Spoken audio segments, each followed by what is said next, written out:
বিরিয়ানির প্রতি লোভটা দিন দিন বেড়েই চলেছে জানো। দুদিন যেতে না যেতেই শুধু বিরিয়ানি খেতে ইচ্ছে করে। সেদিন বর বলল একটু চিকেন বিরিয়ানি করো না বাড়িতে।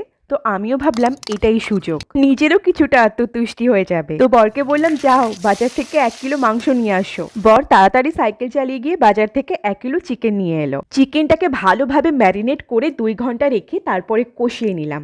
আর বিরিয়ানিতে তো আলু মাস্ট, কারণ আলু ছাড়া বাঙালি বিরিয়ানি একদম ভাবাই যায় না, তাই না বলো। রাইসটা ওদিকে কুক করে নিলাম, তারপরে লেয়ারিং করে দমে বসিয়ে দিলাম।